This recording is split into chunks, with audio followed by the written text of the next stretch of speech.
आज की इस कहानी में आपका स्वागत है। मेरी जिंदगी का सबसे बड़ा दुख यह था कि मैं मां नहीं बन पा रही थी। जब भी मैं गर्भवती होती 6 महीने बाद ही मेरा बच्चा गिर जाता। इस त्रासदी को मैंने बार बार झेला था। मेरे पति ने मेरा हर तरह का इलाज करवाया, डॉक्टर हकीम वैद्य, हर किसी के पास हम गए, लेकिन हर बार नतीजा वही निकला। उस दिन मैं अपनी सोच में डूबी हुई थी। क्या मेरी जिंदगी में कभी यह अधूरापन खत्म होगा? क्या मैं कभी मां बनने का सुख पा सकूंगी, या फिर यह मेरी किस्मत में ही नहीं लिखा? अचानक किसी की नजरों की तेज चमक ने मुझे हड़बड़ा दिया। मैंने अपनी नजर उठाकर देखा। सामने शीशे के गमले साफ करता हुआ हमारा नया नौकर खड़ा था। उसकी आंखें सीधे मुझ पर टिकी हुई थी। वह इस तरह मुझे देख रहा था मानो मेरे अंदर तक झांक लेना चाहता हो। जैसे ही मेरी नजर उस पर पड़ी, वह छुप गया। उसने फौरन अपनी नजरें झुका ली और फिर से गमले को साफ करने में लग गया। लेकिन उसकी आंखों में जो कुछ था वह मुझे बेचैन कर गया। क्या वह मेरी तकलीफ को समझ गया था, या फिर उसने सिर्फ यूं ही देख लिया था? कुछ दिन पहले ही हमारा पुराना नौकर काम छोड़कर चला गया था और उसके बाद मेरे पति ने नया नौकर रखा था। वह नौकर लगभग 24 से 25 साल का था और घर के छोटे मोटे कामों के साथ साथ ड्राइवरी भी करता था। मेरे पति ने उसे खासकर मेरे कामों के लिए रखा था। मुझे जहां भी जाना होता वहीं नौकर मेरी गाड़ी चलाने और मुझे साथ लाने का जिम्मा निभाता था। शुरुआत में मुझे इस बदलाव में कोई खास फर्क नहीं महसूस हुआ था, लेकिन जल्दी ही मैंने एक अजीब बात महसूस की। जब मैं गाड़ी की पिछली सीट पर बैठी रहती तो वह नौकर बहाने बहाने से मुझे घूरता रहता। मुझे पता था कि वह जानबूझकर मुझे देख रहा था, लेकिन जैसे ही मैं उसकी तरफ देखती वह फौरन अपनी नजरें घुमा लेता। मैं नहीं समझ पा रही थी कि यह उसकी नजरें मेरे प्रति क्यों बदल रही थी, या फिर मैं किसी और वजह से ही उसे बेचैन कर रही थी। लेकिन यह स्थिति मुझे और अधिक असहज करने लगी थी, खास तौर से जब मेरे पति के साथ घर में होने वाली बातचीत बढ़ी। मेरी बीमारी ने उसे मुझसे दूर कर दिया था। वह मुझसे तंग आ चुका था। मेरी यह परेशानी, बार बार गर्भपात होना, उसे भी मानसिक और भावनात्मक रूप से थक चुका था। हम दोनों के बीच अब वह प्यार और समझदारी नहीं रही थी जो पहले हुआ करती थी। वह ज्यादा देर तक मेरे साथ नहीं रह पाता था और घर की बातों में भी कुछ न कुछ उलझन रहती थी। मेरे पति को मेरे इस हालात के चलते गुस्सा और परेशानी होने लगी थी और मैं महसूस कर रही थी कि अब वह मुझसे बेजार हो चुका था। मुझे अपनी ही असहाय स्थिति पर घिन महसूस होती थी। एक ऐसी महिला जिसके पास सब कुछ था, दौलत, शोहरत और एक अच्छा पति, फिर भी वह बच्चा नहीं जन्मा सकती थी। मैंने महसूस किया कि दुनिया मुझसे दूर हो रही थी। जब भी मैं किसी पार्टी या महफिल में जाती, खासकर महिलाओं के बीच, तो मुझे महसूस होता कि वे मुझसे दूर हो जाती थी। मुझे ऐसे महसूस होता जैसे मैं कोई अछूत हूँ। खासकर प्रेग्नेंट औरतें मुझे ऐसे देखती जैसे मैं कोई डायन हूँ जिससे उनका बच्चा मर जाएगा। मुझे पता था कि लोग मुझे इसीलिए बर्दाश्त करते थे क्योंकि मेरा पति एक बड़ा बिजनेसमैन था। उसकी पहचान और पैसे के कारण लोग मुझे नजरअंदाज नहीं कर सकते थे। लेकिन सच यह था कि मेरी बीमारी और बार बार होने वाले गर्भपात ने मुझे समाज से दूर कर दिया था। लोग मुझसे बात तो करते थे, लेकिन दिल से नहीं। सिर्फ मेरे पति के पैसे और तात्कालिक फायदे के लिए मेरे पास आते थे। जब भी मैं किसी पार्टी में जाती, मुझे साफ महसूस होता था कि औरतें मुझसे ठीक से बात नहीं करती थी। वे मुझसे दूर रहने की कोशिश करती थी, जैसे मेरा होना उनके लिए किसी मुसीबत का कारण हो। सबको यह पता था कि जब भी मैं गर्भवती होती, 6 महीने के बाद मेरा बच्चा गिर जाता था। ये किसी औरत के लिए बहुत बड़ी परेशानी होती है। जब एक औरत अपने पेट में अपनी औलाद को महसूस करती है, उसकी धड़कनें और उसकी हलचल, तो वह उससे गहरे रिश्ते में जुड़ जाती है। फिर जब अचानक वह सब कुछ खो देती है, तो यह उसके लिए बहुत दर्दनाक होता है। यह दर्द शारीरिक ही नहीं, मानसिक और भावनात्मक भी होता है। औरत के लिए यह स्वीकार करना मुश्किल होता है कि वह अपनी संतान को जन्म नहीं दे सकती। बार बार ऐसा होने से आत्मविश्वास भी खत्म हो जाता है। मैंने अपने आंसू पोंछे और घर में करने के लिए मेरे पास कोई काम नहीं था, क्योंकि हर काम के लिए नौकर थे। इसीलिए मैं हमेशा अपनी ही सोच में खोई रहती थी। रात को जब संजय घर आता तो मेरा चेहरा देखकर उसके माथे पर चिंता के निशान लगते थे। संजय मेरे बाबा के साथ काम करता था। मैंने उसे पहली बार मेरे बाबा के ऑफिस में देखा था और फिर मेरे बाबा ने ही इसे मुझसे शादी के लिए कहा। इस पर संजय को कोई एतराज नहीं था। हम दोनों की शादी को 7 साल हो गए थे। इस समय में मैंने 4 बार गर्भ धारण किया, लेकिन हर बार मेरा बच्चा गिर गया। संजय ने मेरे इलाज के लिए हर कोशिश की, कोई भी तरीका नहीं छोड़ा। मुझे विदेश भी लेकर गया, लेकिन मेरी बीमारी का कोई इलाज नहीं मिला। अब तो संजय भी मुझसे परेशान रहने लगा था। वह मुझसे कहता था, 7 साल हो गए हैं, लेकिन मैं अब थक चुका हूँ। इतनी सारी जायदाद है, लेकिन इसका कोई वारिस नहीं है। मुझे आगे की कोई उम्मीद नहीं है। मैं क्या करूंगा? इतनी संपत्ति का अगर मैं मर गया तो सारा कुछ दूसरों के हाथों में चला जाएगा। आज भी मैं गुमसुम बैठी, उसकी बातें ही सुन रही थी। उसे क्या कह सकती थी? पिछले 3 साल से वह मुझे ऐसे ही बातें सुना रहे थे, लेकिन मैं बिल्कुल खामोश थी। इसकी बातों का मतलब अच्छी तरह से जानती थी जो वह चाहता था। मैं इसकी इजाजत उसे किसी कीमत पर भी नहीं दे सकती थी। वह 3 साल से मुझे दबे दबे लफ्जों से कह रहा था, लेकिन आज तो जैसे उसने मुझे साफ कह दिया था। कहने लगा, मैं दूसरी शादी करना चाहता हूँ। मैं रोने लगी। संजय, ये क्या कह रहे हो? मैंने उसका हाथ पकड़ लिया। मैंने कहा, ऐसा मत करो। तुम क्या समझते हो औलाद कि ना होने का गम सिर्फ तुम्हें है, मुझे नहीं है? मैं अपनी औलाद खो देने के बाद लोगों के इतने घटिया रवैया को भी बर्दाश्त करती हूँ, और ऊपर से तुम मुझ पर एक और जुल्म करने के लिए कह रहे हो। मेरे घर में सौतन लाना चाहते हो? संजय को मुझसे मोहब्बत थी। शायद यही वजह थी कि पिछले 7 सालों से वह मुझे यह बात कहते हुए कतरा ही रहा था। लेकिन वह था तो एक आदमी ही, और वह कुछ भी कर सकता था। मैं अपने घर में किसी भी दूसरी औरत को बर्दाश्त नहीं कर सकती थी, ना ही अपना पति किसी के साथ बांट सकती थी। मुझे बस इसी बात का डर था। वह कहने लगा कि तुम औरतों के पास यह प्लस पॉइंट है कि जरा सी बात पर रोकर अपना दिल का बोझ हल्का कर लेती हो। लेकिन बताओ मैं क्या करूं? मुझे औलाद चाहिए, वह भी हर हाल में। मैंने अगर और साल बर्बाद कर दिए तो और मुश्किल हो जाएगी। मैंने कहा, संजय, तुमने जैसा चाहा मेरा इलाज करवा दे रहे हो, अभी जो चाहे कर लो। मैंने कभी इनकार तो नहीं किया, लेकिन मुझे इस तकलीफ में मत डालो। इस बार उन्होंने अपना हाथ मेरे दोनों हाथों से खींचा और उठकर बाहर चले गए। मैं पूरी रात रोती रही। सुबह मेरी आंखें बहुत ज्यादा सूजी हुई थी। संजय मेरे उठने से पहले ही जा चुके थे। मैं कमरे से बाहर आई तो नौकर मुझे नाश्ते का पूछने लगी। मैंने कहा, मुझे कुछ नहीं खाना, बस एक कप चाय दे दो। मैं हॉल के सोफे पर ही बैठ गई थी, जहां वह नौकर शीशे की टेबल और गमले को कपड़े से साफ कर रहा था, और मेरी आंखें देखकर कहने लगा कि आपको कोई मसला है, आपके साथ कोई परेशानी है, सब क्यों हर वक्त इतनी उदास रहती है? मैंने अजीब अंदाज से उसे देखा। मैंने कहा, अपने काम से काम रखो, मैं कैसी हूं कैसे नहीं, तुम्हें कोई जरूरत नहीं है इस बात में इंटरेस्ट लेने की। उसने अपने कंधे उचका और गहरी सांस ली। दोबारा से गमला साफ करने लगा। नौकर ने मेरे सामने चाय का कप रख दिया और फिर चले गए। मैंने चाय का कप पकड़ा और पीने लगी।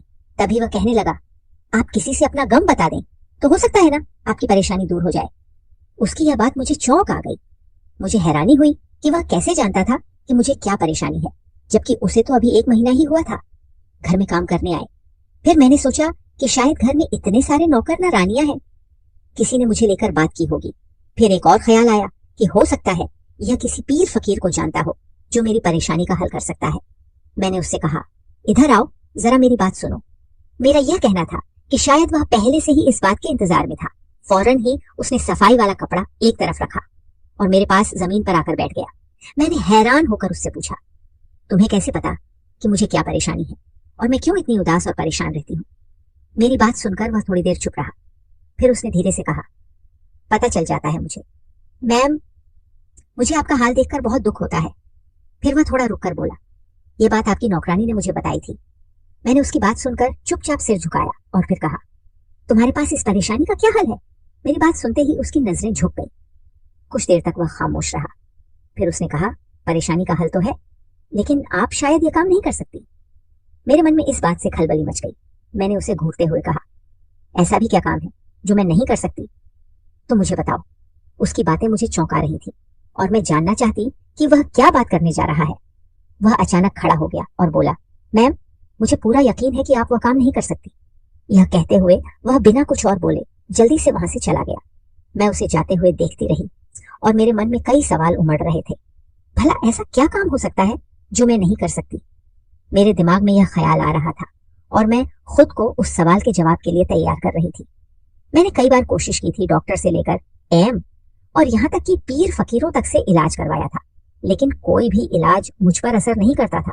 फिर भी एक पढ़ी लिखी महिला होते हुए भी मैं कई बार पीर फकीरों के पास गई थी। मैंने जो कुछ भी मुझे बताया गया मैंने किया। उन्होंने जो तरीका बताया मैंने उसे अपनाया, लेकिन आखिरकार मुझे हर बार वही निराशा ही हाथ लगी।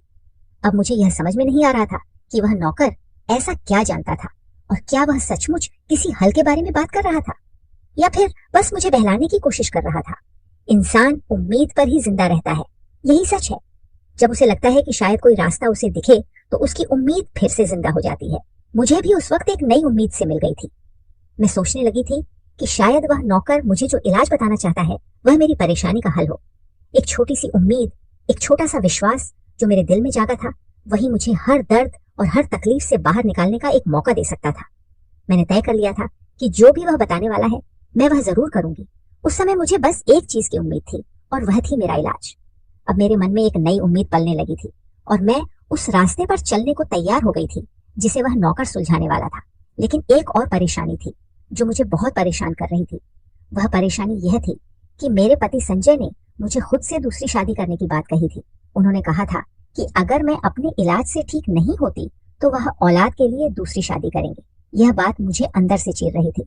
मैंने अपनी पूरी जिंदगी अपने पति के साथ बिताने का सपना देखा था और अब यह बिखरता हुआ सा लगता था। मुझे समझ में नहीं आ रहा था कि मैं क्या करूं। मुझे किसी भी हालत में औलाद चाहिए थी, चाहे मुझे कोई भी रास्ता क्यों ना अपनाना पड़े। लेकिन एक और बड़ी बात यह थी कि मैं अपने पति को छोड़ नहीं सकती थी। मैं किसी दूसरी औरत को अपनी जगह नहीं लेने दे सकती थी। अगले दिन जब मैं शॉपिंग के लिए घर से निकली तो उसी नौजवान ड्राइवर के साथ बाहर गई थी। गाड़ी में बैठते ही कुछ हल्की फुल्की बातें करने के बाद मैंने उससे सीधे पूछा कि वह मुझे वह इलाज बताए जिससे मेरी परेशानी खत्म हो सकती है। मैं हर हाल में वह इलाज करवाना चाहती थी। बस मुझे उम्मीद थी कि वह मुझे कुछ रास्ता बताएगा।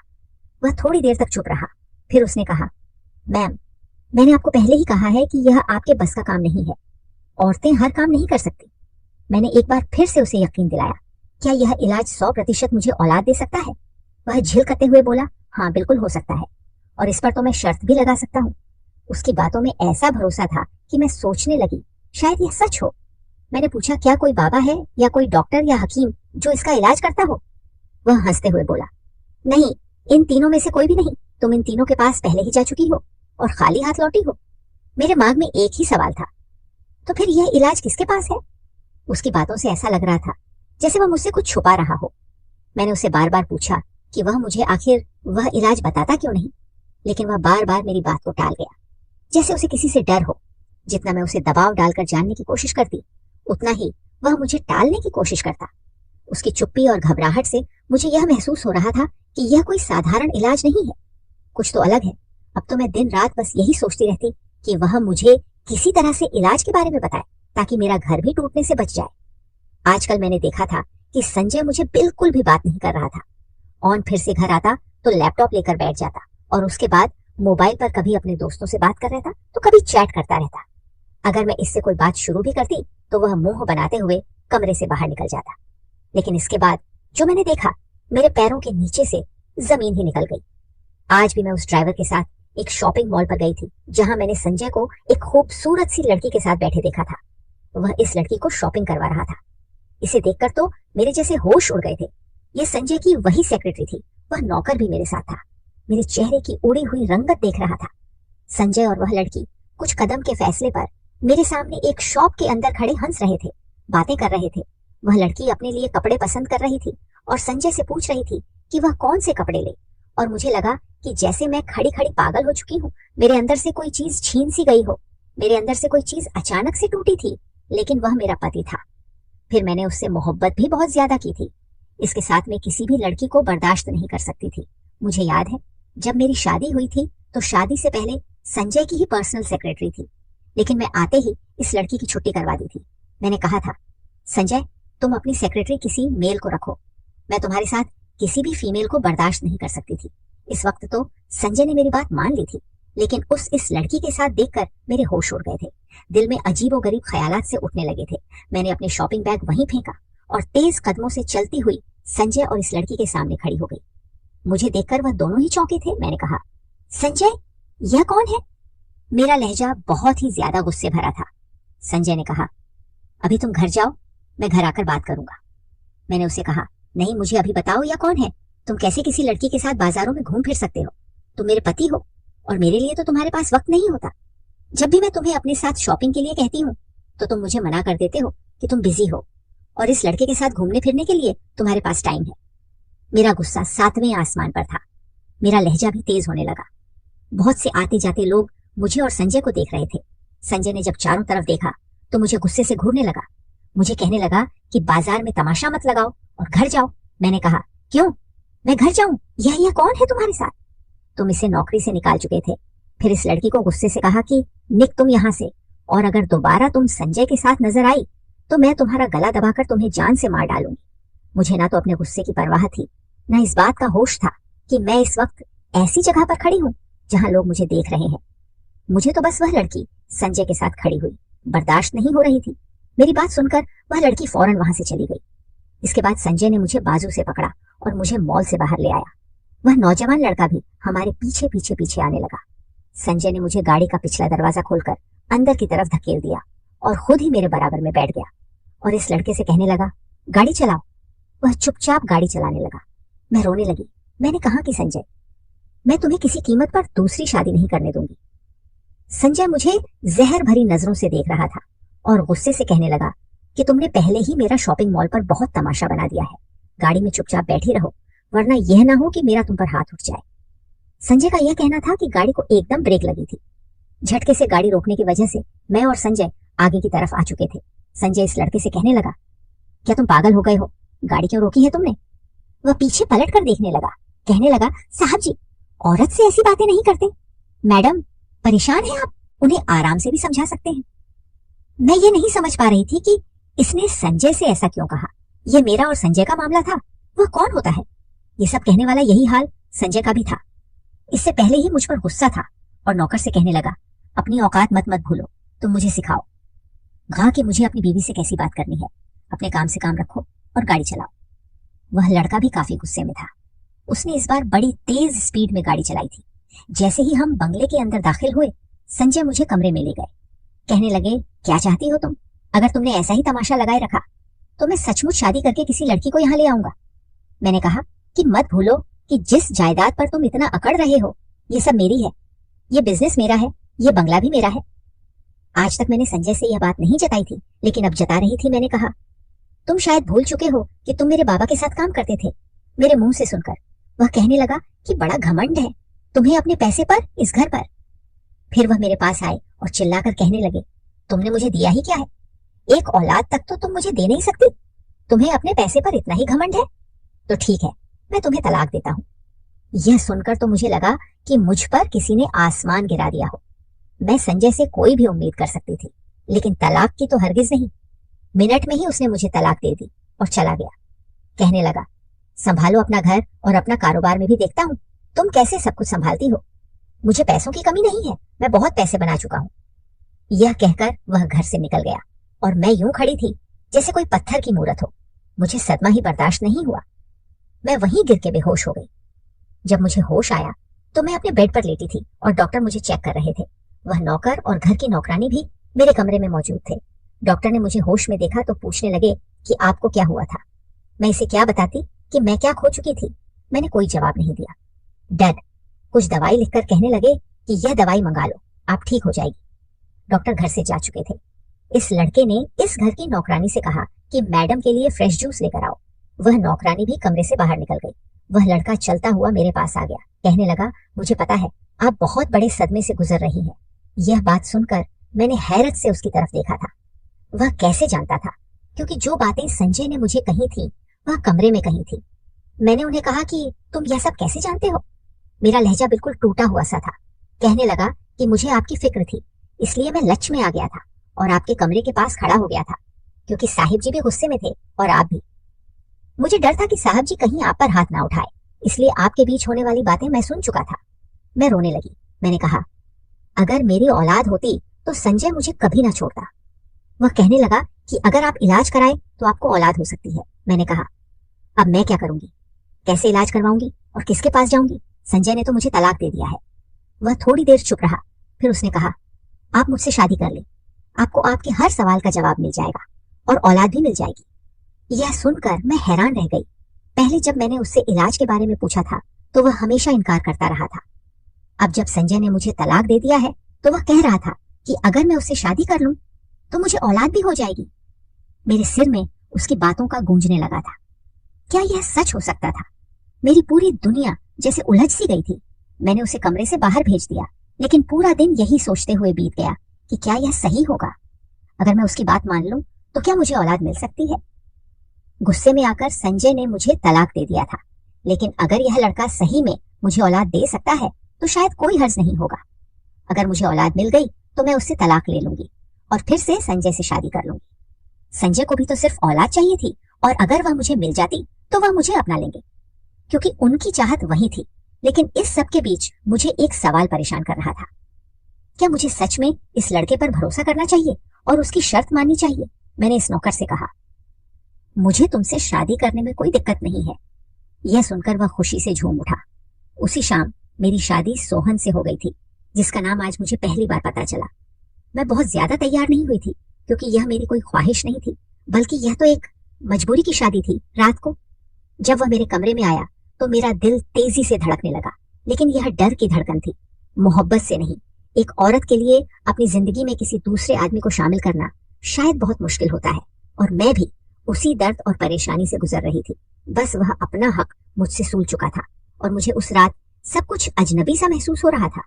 लेकिन हैरत तब हुई जब 1 महीने बाद ही मुझे एहसास हुआ कि मैं प्रेग्नेंट हूँ। यह मेरे लिए खुशखबरी थी, लेकिन फिर वही डर सता रहा था कि कहीं 6 महीने बाद फिर से मेरा बच्चा गिर ना जाए, जैसा हमेशा होता आया था। लेकिन इस बार ऐसा नहीं हुआ। मैंने एक बेटे को जन्म दिया।